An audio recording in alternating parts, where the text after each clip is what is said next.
welcome. I'm Dishha Bagchi and you're watching India Global. From a major hit to asylum seekers in the UK as Rishi Sunak's Rwanda Deportation Bill is set to become a law, to Turkey signing a $20 billion transportation bill with Iraq, UAE and Qatar, a possible counter to the IMEC. We'll discuss this and more in today's episode. But first, let's take a look at the headlines. Turkey, Iraq, UAE, Qatar inked $20 billion transportation deal. Turkey excluded from IMEC. Is this Turkey's counter? Development road project to connect Gulf to Europe. Turkey president visits Iraq, first visit in a decade.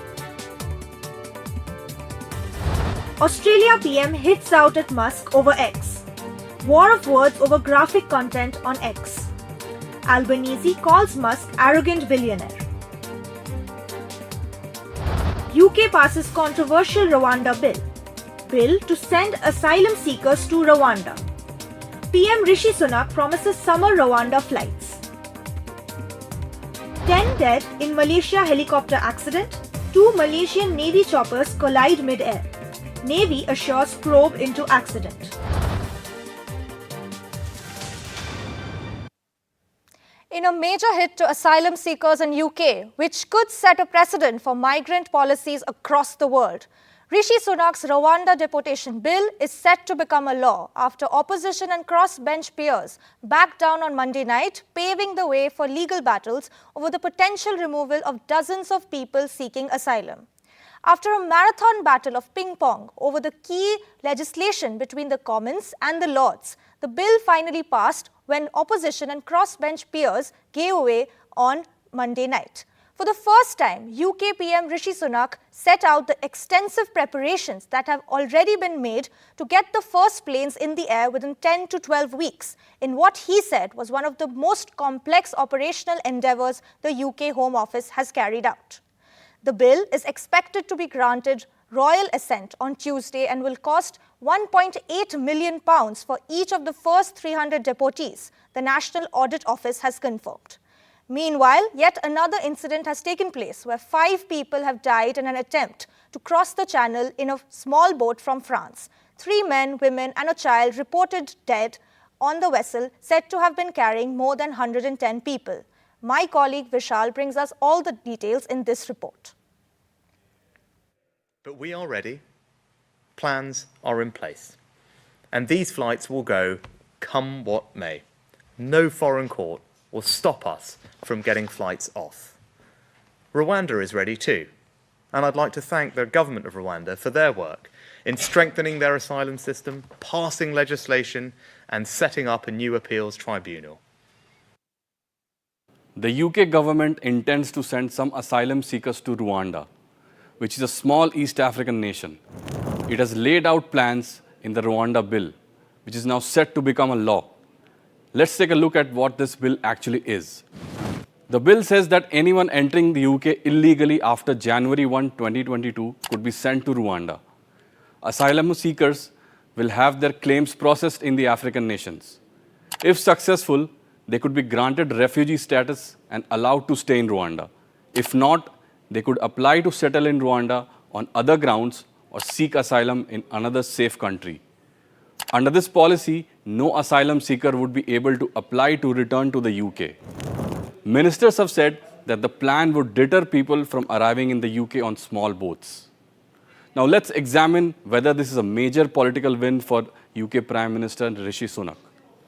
Well, that doesn't seem to be the case. The bill barely affects the UK's net migration figures. In 2022, about 46,000 people arrived in the UK on small boats. Meanwhile, net migration in the same year was 7,45,000. On the other hand, the plan has already cost £220 million.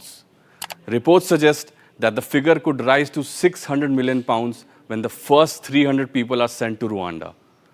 The plan could leave Sunak open to criticism as it could be branded expensive and ineffective. To discuss this and more, we have with us Nicholas Nugat, British journalist and former BBC editor, London, joining us from Somerset, England.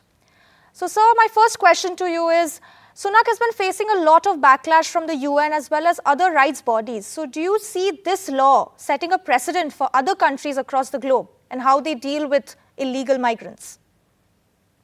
Well, in a way, it's not Britain that's setting the precedent, but it was Australia, because it's an Australian model that Britain has copied. In a nutshell, offshore processing of asylum seekers. The difference is that in the British case, they will not be granted the right of asylum in Britain. So that's, you could say, taking it one stage further. The applications for asylum by those who have been transported to Rwanda will be to the Rwanda courts. And if they're granted asylum, it will be in Rwanda or possibly in another country, but not Britain. So Britain is washing its hands off the problem of illegal immigration, you could say. And they're hoping that by this measure, they will stop the boats coming, because quite apparently, Britain has lost control of its borders. We left the European Union claiming we were going to tighten control of our borders, but we've lost control of our borders. All these little boats coming across the English Channel from France, bringing, as your correspondent said, 45,000 people last year illegally to Britain. Britain is bound by the Refugee Convention to grant them asylum if they meet certain eligibility qualifications.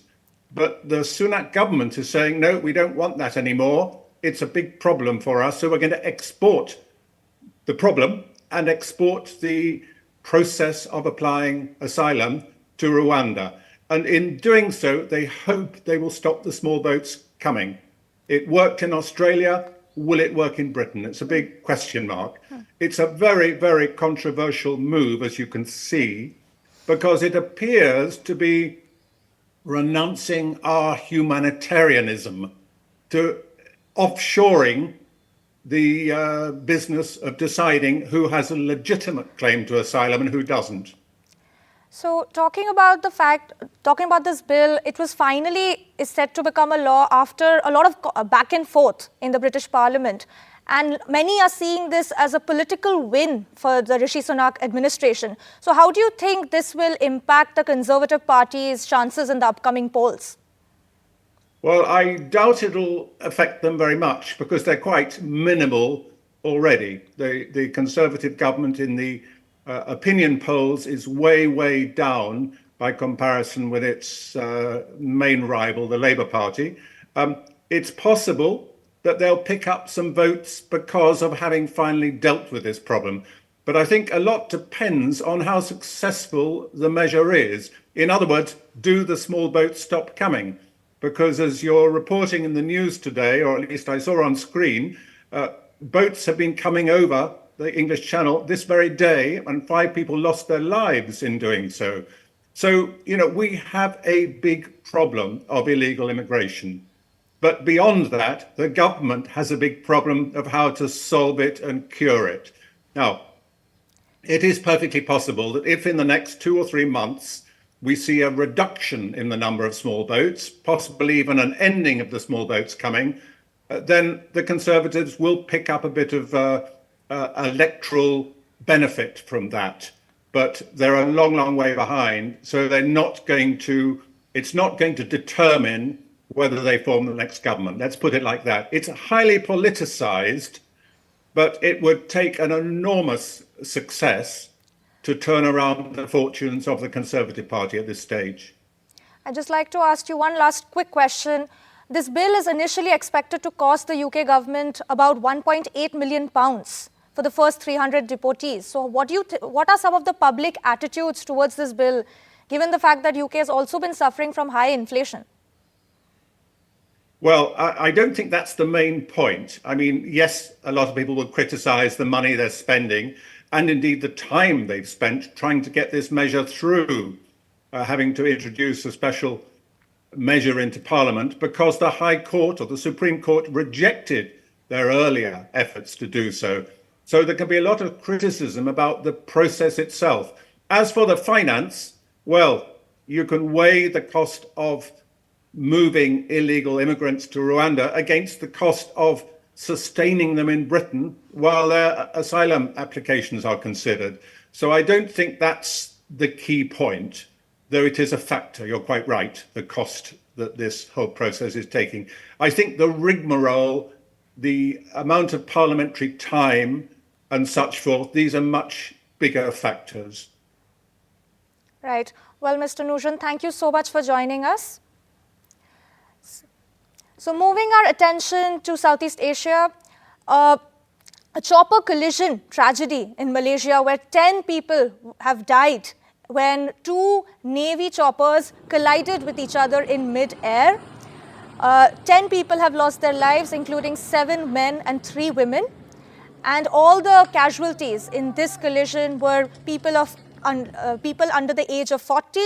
First responders allegedly were alerted 20 minutes after the collision first took place. Let us take a look at this report.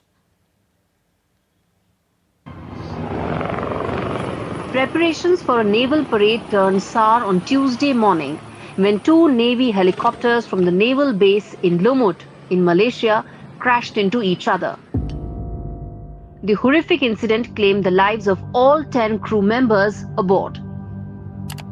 The tragedy struck at 9:32 a.m. local time when rehearsing for the 90th anniversary celebrations of the Royal Malaysian Navy, which was to be held on Saturday. In a viral video online, local media shared footage which showed several helicopters flying in formation for the rehearsals when one of the chopper's rotors clipped another. Both aircrafts swiftly plummeted into the ground, scattering debris and smoke everywhere. Lumut police have confirmed the authenticity of the viral video. In a statement, the Navy confirmed there were no survivors in this fatal accident. The victims comprised 7 men and 3 women, and all were confirmed dead at the scene of the crash, and their bodies were sent to Lumut's Naval Base Military Hospital for identification. Perak Chief of Police Muhammad Yusri Hassan Basri spoke to reporters, stating that search and rescue is ongoing at 2 sites, the Navy Stadium and the Navy Pool. He also informed them that the 2 helicopters were a maritime operations helicopter and a Fennet military chopper. All the deceased crew members were below the age of 40. Kemenangan melibatkan 2 buah pesawat, iaitu pesawat HOM M5033 dan juga pesawat Fennet M5026 yang melibatkan 10 kru telah berkorban di dalam kemenangan tersebut. Jadi pihak penyelamat yang diketuai oleh pihak tentera laut juga dengan pasukan-pasukan penyelamat lain yang terdiri daripada pasukan PDRM dan juga pasukan bomber dan penyelamat sedang membuat kerja siasatan di tempat kajian yang melibatkan 2 tempat, iaitu di Stadium Bersepak TLDM dan juga di kolam renang TLDM. As the community reels from this incident and grieves the lives lost, the Navy has assured that investigations will be done to uncover what caused this collision and the resulting deaths. Bureau Report, NDTV. In a possible counter to India's ambitious trade corridor, the India, Middle East, Europe Economic Corridor, Turkey has now signed a major transport deal with Iraq, Qatar and the United Arab Emirates. The development road project, which aims to link Iraq to Europe roughly 6 months after Turkey was excluded from the IMEC deal. Turkish President Erdogan made this first visit to Baghdad in nearly 13 years on Monday, where he signed this estimated $20 billion transportation link spanning roughly 1,200 kilometers from the oil-rich southern Iraq province of Basra to Turkey via road and railway. Let's listen in to what he said. Örgüt ilan edilmesini memnuniyetle karşıladık. Ziyaretimizin önündeki suni engellerin ortadan kaldırılması noktasında yapılabilecekleri değerlendirdik. Kalkınma yolu projesinin bu hedef bakımından hayati önemine değindik. Başta Irak olmak üzere tüm bölgemizin istikrarına ve refahına büyük katkı sunacak bu stratejik planlamaya dair kararlılığımızı imzaladığımız mutabakat muhtırasıyla perçinlemiş olduk. To discuss the significance of this corridor and what this means for IMEC, we have with us Dr. Waiel Awwad, senior international journalist and West Asia expert, joining us. Thank you so much for joining us, Dr. Awwad. Firstly, I want to talk about what the significance of this transport corridor between Turkey, Iraq, and UAE and Qatar. What does this mean, not just for the region, but also for India and the IMEC project? Well, I think we are living in the age of corridors, northeast, north-south, where everybody is trying to connect to reduce the burden of the development in the Red Sea, in the Persian Gulf, and as well as in the Mediterranean, because of the continuous war on Gaza, and that's spread to the Red Sea through the Bab al-Mandeb because of Houthis. And now with the tension in the Persian Gulf, these are all rising tensions in this part of the world. But it is mainly concerned to make the goods coming from east to the European. And I think that is a very ambitious plan, that it will take at $17 billion investment, which will going to be through Iraq, through Turkey, and into also the Qatar, where we'll be playing the major role, and Emirates, and also it will go toward Europe. So all this going to be a very significant if it is really implemented on the time frame they have given. So as you mentioned, this is the era of corridors. Now, given the turmoil and the instability in the Middle East, do you think this new corridor between Turkey, Iraq, UAE and Qatar, could this become a reality anytime soon? Well, I think they are trying to make it because, see, the United States and the European are trying to find an alternative to the Chinese Silk Route, whether they have started, as you remember, with the IMEC, India, Saudi Arabia, UAE, and then Jordan to Israel and to the rest of the Gulf. So now, because of Iraq, rich in oil and gas, and that is also will be a very significant for the European because they are no more relying on the Russian gas. So that can be of help for their energy requirement.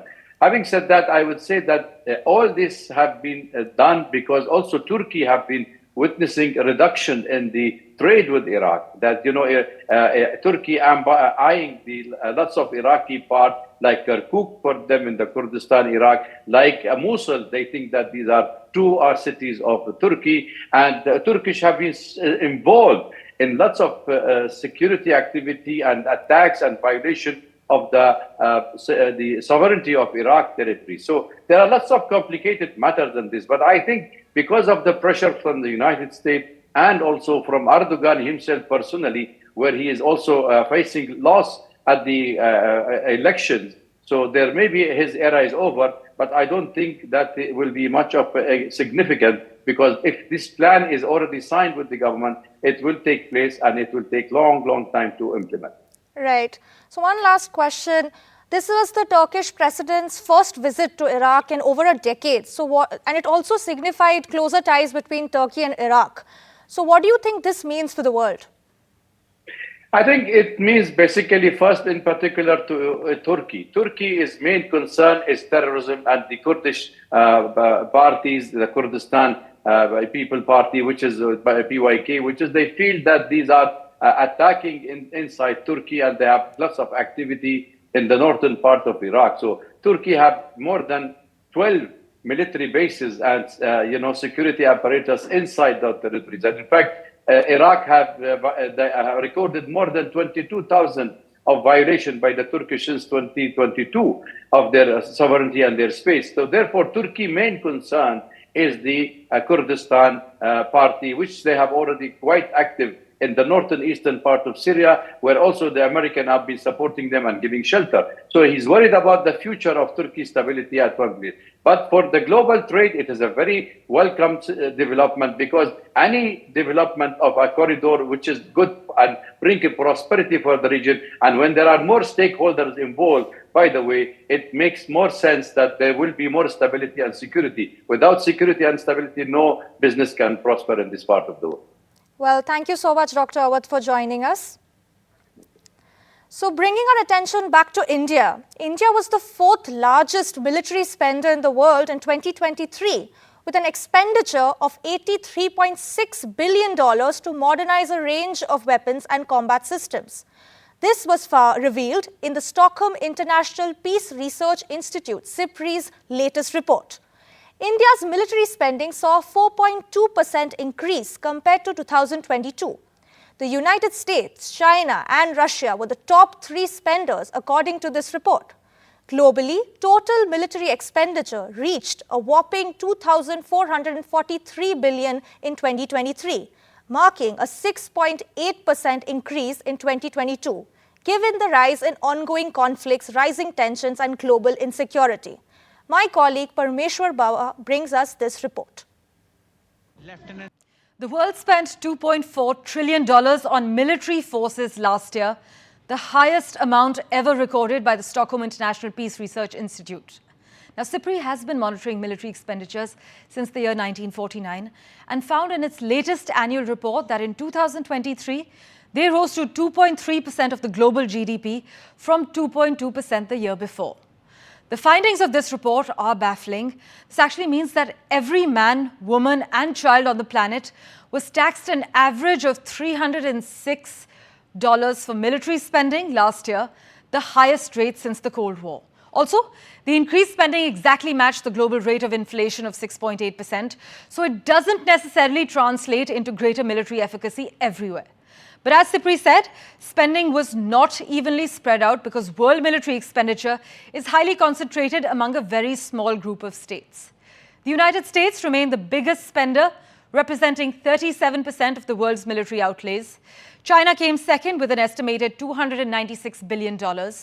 Russia was third at $109 billion, although SIPRI considers this an underestimation due to the increasing opaqueness of Russian financial authorities since the full-scale invasion of Ukraine in 2022.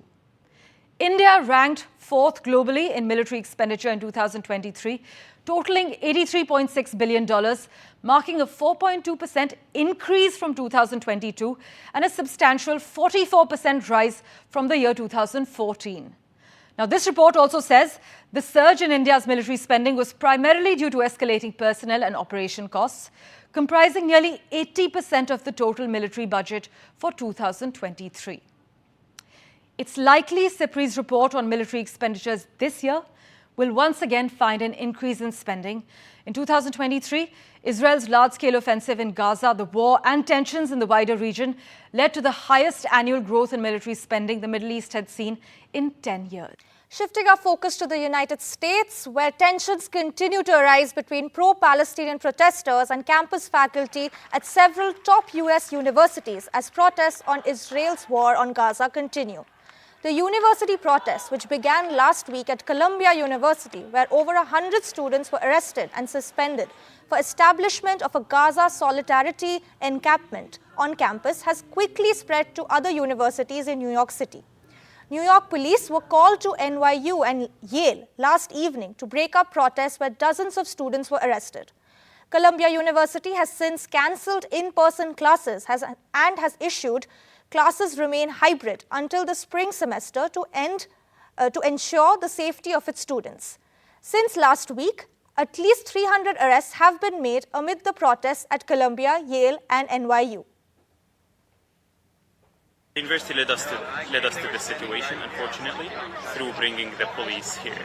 That was the last thing that the students wanted, that the faculty wanted. That was very evident today, and the faculty woke up in support of those students who were unjustly suspended and who were also arrested by NYPD. Thank you for joining us on this episode of India Global. We'll see you tomorrow with a whole lot more.